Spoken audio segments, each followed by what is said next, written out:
Alabama, everybody's out for blood. They're trying to figure out what's going wrong there. Is this going to continue after losing to Florida State by 2 touchdowns on the road after being a double-digit favorite itself? Kalen DeBoer going on the SEC teleconference on Wednesday saying we're all pissed off. Reports of booster unrest, which, it depends on which way the wind's blowing for a booster to be upset in the SEC. But then we also have former Alabama players who, of course, played under Nick Saban, who are, their bar is very high for the program. And former Alabama quarterback A.J. McCarron was very, very critical of sophomore receiver Ryan Williams, one of the best players coming into this season in all of college football. Aaron, roll it. Because of his star power and how many plays he made last year. They moved him around this game to try to help him so he's not just stuck outside going against roll coverage, 2 over the top of him, everything else. They try to move him inside slot. That's some of the worst route running I've ever seen in my life. Ever. He was non-existent in this game. He plays way too high. He doesn't look any bigger. He doesn't look any stronger. He doesn't look any faster. He runs way too high for a slot receiver. He was getting gloved in this game. And I'm standing on the sideline. I was there at the game watching it with my own two eyes right there on the sideline, had perfect view, and this kid was getting gloved. I know you damn near pissed yourself. He needs to step up.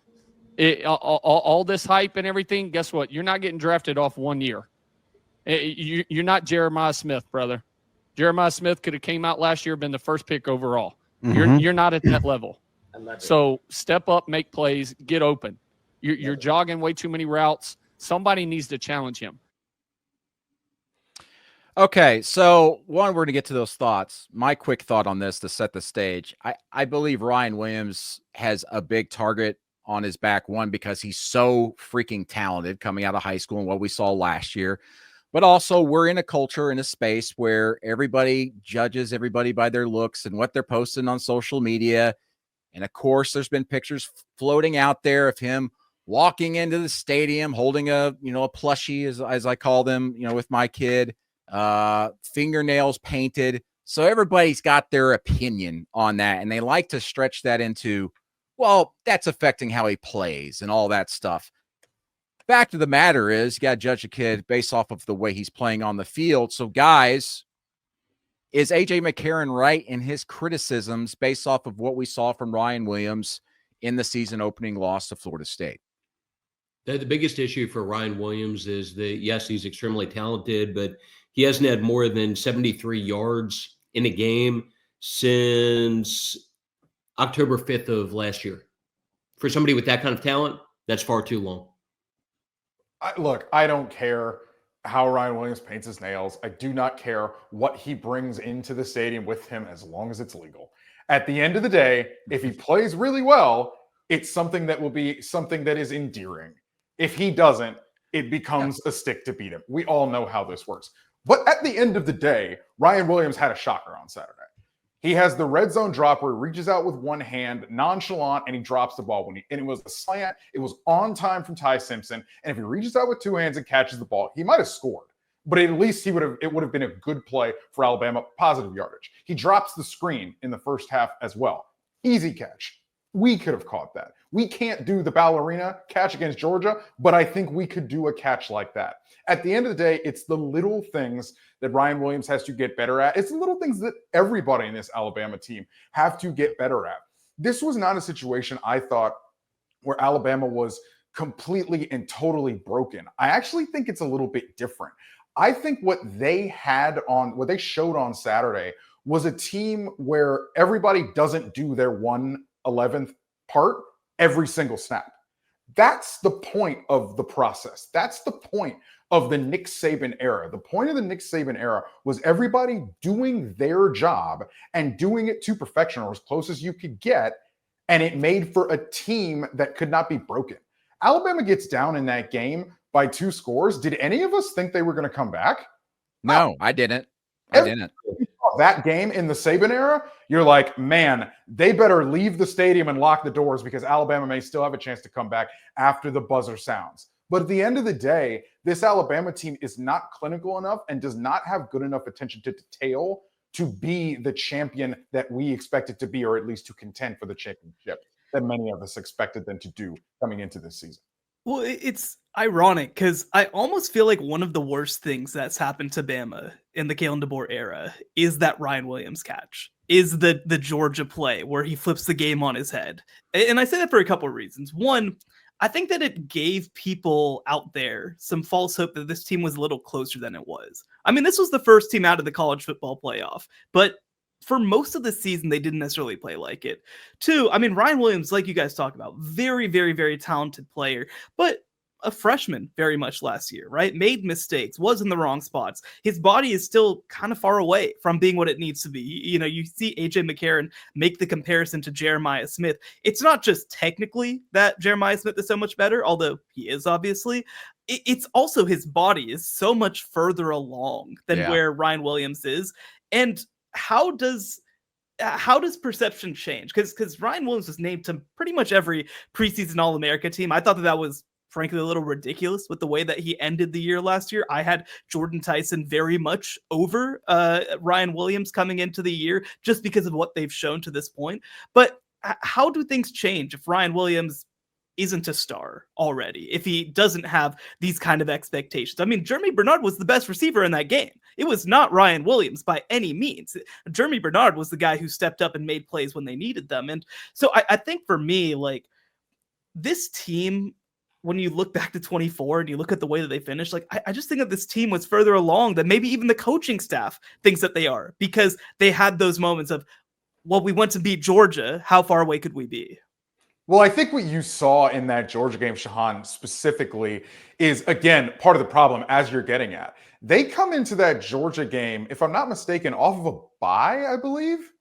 And they had a game plan in that game where they had Jalen Milroe cooking in the first half with stuff that you could tell had Georgia on its heels. But then Georgia settles into the game and comes back, and then obviously Ryan Williams bails them out. This was a problem with Kalen DeBoer teams back when he was at Washington. They would play down to their opponents. They would look not ready to play in some spots. What is the stat? It's 4-4 outright as a 2-touchdown underdog? Yeah. Nick Saban lost 3 of those games in, how long was he there? Over a decade?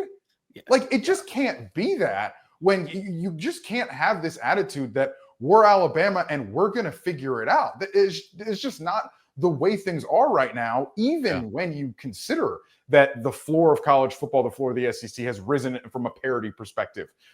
Before you even get to that stuff. What really bothers me is just this simple.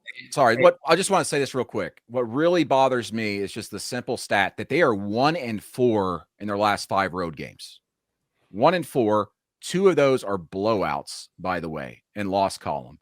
That's not just, season opener, maybe they can improve on this. It's a trend.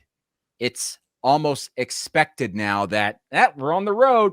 Don't quite know if Alabama's going to win no matter the opponent. That's bothersome. That's something we never, ever saw under Nick Saban. So you guys know me well enough at this point to know that, like, when predicting games, a lot for me is based on just the comparison of next level talent. And I'll say this about Alabama. They clearly had the personnel advantage going into that game, to the point that talked to an NFL director of player personnel in the last couple of days who was at Alabama at one point this summer, felt like Alabama was as loaded in terms of overall depth with next level players as anybody in the country. So that's as alarming as anything right there. Just Alabama was clearly the more talented team in terms of next level prospects, at least based on how scouts currently view those guys. But we will say this just as a follow-up to the Ryan Williams conversation.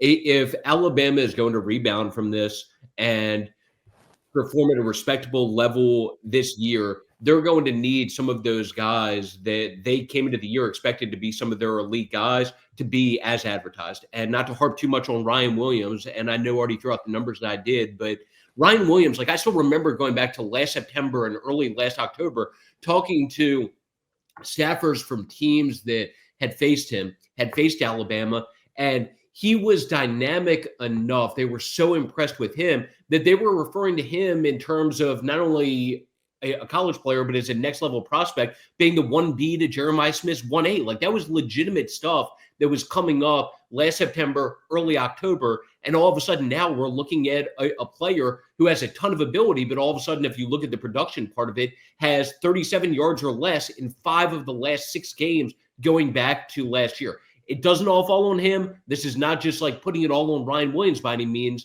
but they're going to need players like that they have big expectations for, to be producing a lot closer to the level that Alabama expected them to produce at if they're going to bounce back from this. Matt, I don't think it's NFL folks that are the only people that misevaluated this Alabama roster. I think it's quite clear that Alabama misevaluated this Alabama roster. They did not go heavy into the portal last year at all, really. They thought they could run it back with this roster and naturally improve. And obviously, we're not seeing those results. It's an indictment, I think, in the running back room, for instance, that Jam Miller goes out with that collarbone injury, and Justice Haynes is at Michigan, not at Alabama. And Justice Haynes tore it up for the Wolverines last week. You would have loved to have a 1-2 punch or at least go back to Justice Haynes. Obviously, Ryan Williams is not the only player who did not play up to expectation on Saturday. We've been picking on him a lot this segment, but Caden Proctor, for instance, a guy with first-round talent, also had an absolute shocker in that game. I would expect Alabama to jumble up that offensive line a little bit this week. I'm not saying you're going to move Caden Proctor to tackle, or excuse me, from tackle to center, but they are going to have to figure out a 5 that work to what they want to keep Ty Simpson clean and to make for a better operation overall on that offense moving forward this season. Louisiana Monroe this week should be fine, we would all imagine, but all right, here, we'll make the joke here. We've seen it before with Alabama against Louisiana Monroe. All right, there we go. It's been 18 years. It's been 18 years. Listen, Alabama has not lost at home to an unranked team since ULM in 2007. So, hey, time is a flat circle, as they say.